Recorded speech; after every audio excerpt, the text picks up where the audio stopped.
Mas malaki, mas malaki kasi kuryente pa ganun. Pagkaluma. Oo, tapos hindi pa ano, inverter. Ikaw yun ang kailangan inverter kasi maghapon. So, ito, binibawasan ko ha. Taasan mo nasa.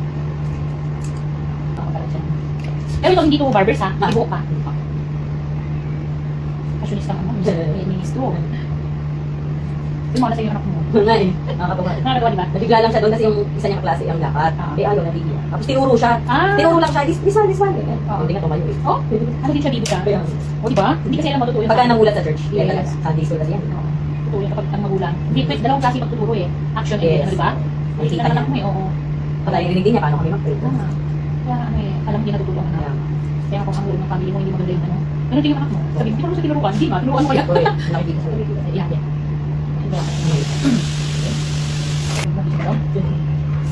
Parang pinapulog lang eh.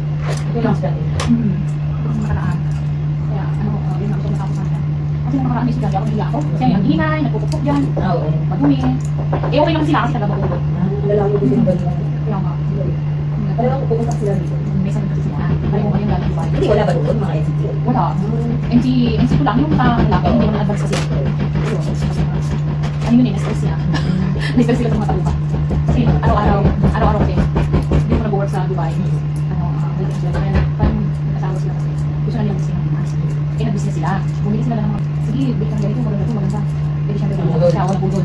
Ngayon, pag nakaupo siya sa salon, araw-araw, marami customer. Tapos paunti-unti daw, nawawala. Tapos, may bumabalik, nagre-reklamo, nasunog ang buhok. Yung, masahin sa mga rebati. Doon sila nila yung ako. Tapos yung barbero din, hindi rin nakapagdikas na sila. Hindi nga pinaka. Pero yung lalaki, ano, talagang hindi ka natuto talaga. Kaya, ano, tinawag mo sa lalaki? Hindi naman mo kasi tinitilan na kanila ako. Lagas na loob. Oo, ngayon, nag-CR ako. Tinitilan na yun.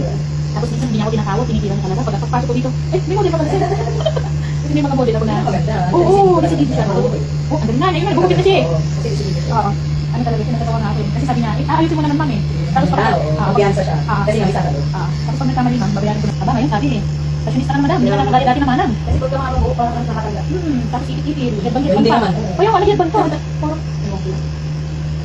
Sabi nga nila yung isip, wala niya kaiba yung mga buko ni Kita. Kaya nga, di ba? Mga mga buko niya kanya. Mas pangit pa kasi balat na balat sa mukha. Kaya papaulat kasi kaya yun. Nakakabiwa. Lakat-lakat ka. Ano si mga nila? Oo nga. Grabe. Kasi yung mga kaiba parang may tulog pa sa akin. Sino kayo nagtutulog? Pero kasi sa haba. Ito. Isa ka tulog pa rin.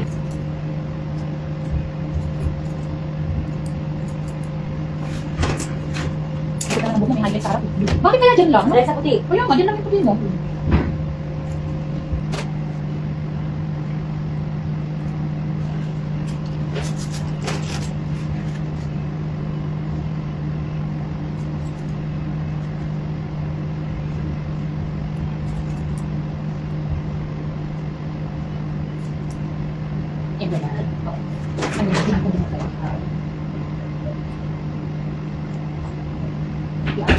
Kasi pag may sleep kasi yan, mas mahaba. May stretch na.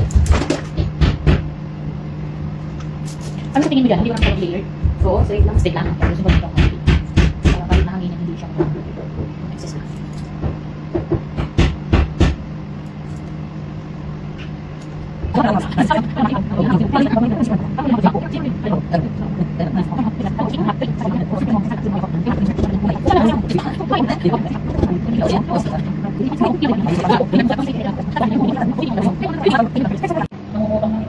Buti nga walang isa yung maliit. Makulit yun eh. Pero di ba? Andiyan pa sa kaliwa? Kaliwa ba? Oo, minsan may nang ano dun eh. Tinamon siya. Tinamon siya. Hindi ka lang baril. Oo, kasi hindi niya pinapapasok. Pero models naman talaga. Kaya wala siyang sticker daw. Ginawa daw, pinarado daw yung bote. Ano tayo? Nakapolis. Oh, it's good.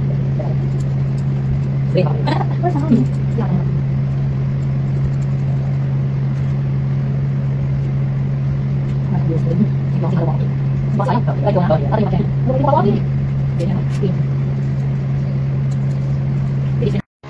Kasi hindi ko nakunan kanina. Thank you, Jenna. Supportive ka talaga sa akin. Salamat talaga sa